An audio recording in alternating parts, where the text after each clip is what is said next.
Be sure to check out FIFAcoinsonline.com for the best deals on FIFA coins for a place you know that you can trust. What's up guys, Curtis here and welcome to an absolutely mammoth career mode episode. When putting this together I didn't think it would be so long, but it was quite a long one. I think we get to just under the 8-minute mark and you guys keep saying longer and I keep getting longer.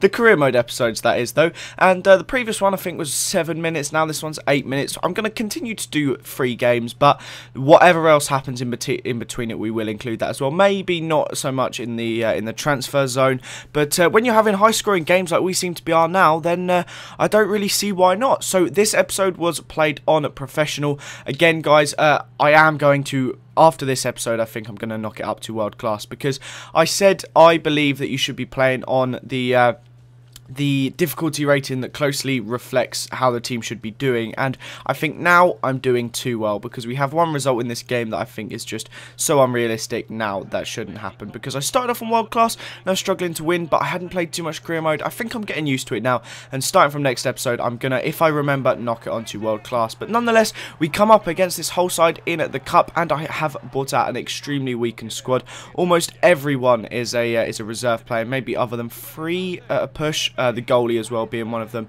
and one of the reserve players actually got us a goal right at the start there. Schecter starting off with a very nice goal indeed, but Key there picking up the ball, one that has mainly been on the fringes of the team for quite a while, but picked up the ball there on the edge of the box and banged it into the back of the net.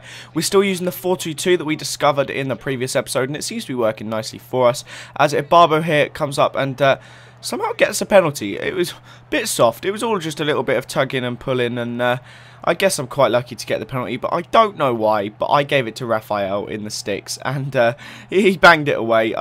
No idea why I did it. Surely I should have gone for one of the strikers to try and get them to be a top scorer of this tournament, but stupidly I gave it to the goalie anyway, and that meant it was 3-1 as we went in at half-time. Schecter, Key, and Raphael getting our 3 goals, and I was hoping that basically that the team that we had would suffice, and it was doing an alright job. That we had a relatively weak defence, and this goal just summarised this game for us. Zuma picked the ball up here, ran a little bit, banged it, ridiculous deflection, and it just went in. Everything seemed to kind of go right for us, even though we actually end up conceding 2 goals. But firstly, as you'll see here, I bang it against him, and it takes a really dodgy deflection and goes in bottom corner. Quite lucky, but that meant it was 4-1, and we made some subs. I brought on Lamar, Dyer, and De Guzman. They're not really first teamers, they're more like subs that occasionally like rotation players, so I thought we'll include them in and get them a bit more game time anyway. And in the 88th minute they did actually pull one back, but it didn't matter because we still won the game 4-2 very comfortably, with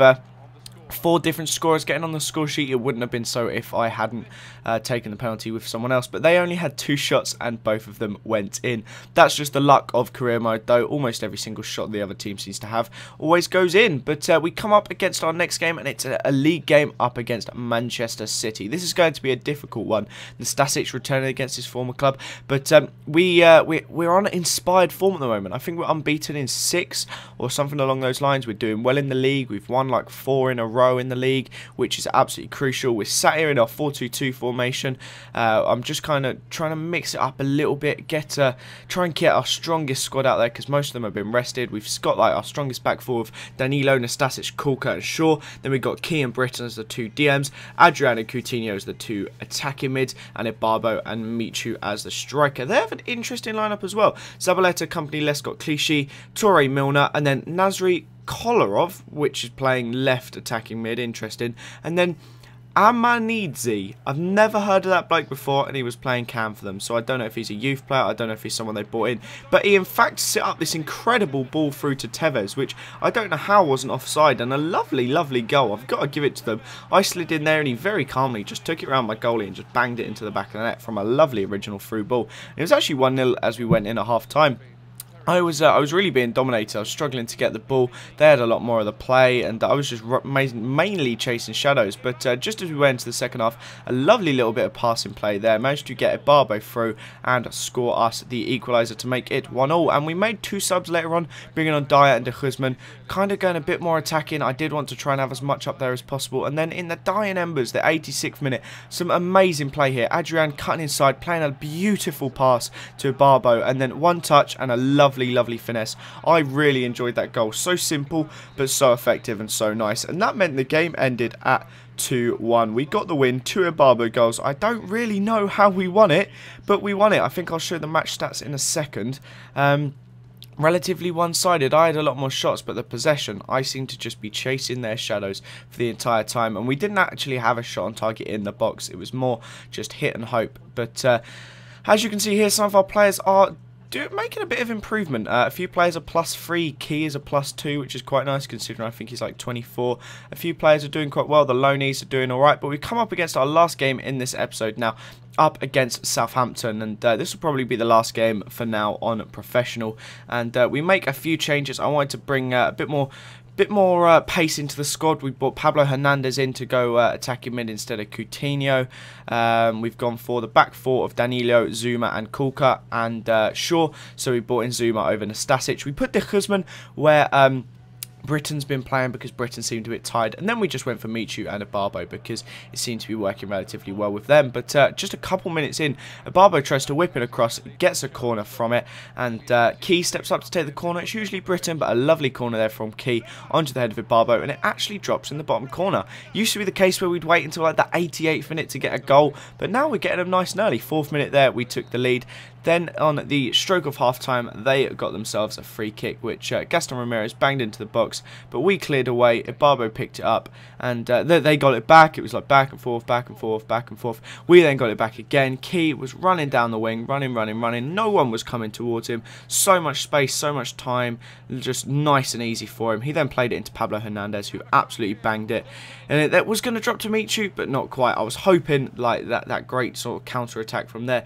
Easy free kick that they shouldn't have been given away. I thought maybe we could try and get something from it, but sadly we didn't. And that was it as the stroke of half-time hit, and it meant it was still just the 1-0 as we went in at half-time. We kind of wanted to extend that. We wanted a bit of a better lead because against Southampton, that should be the sort of games where we are definitely winning and winning them comfortably, getting ourselves a decent little bit of goal difference building up. But we made some subs here. Bring on Sterling. I brought him on as a striker, Coutinho, and I can't remember the last one. It might have been Britain coming on, and Coutinho actually was huge. I brought him on and he made a massive difference here, cutting inside the 90th minute and banging in a lovely finesse into the bottom right hand corner. Great goal. Hard to score them against the computer, but he did it very, very nicely, and that meant it was 2-0 at full time. They actually gave a good enough account for themselves.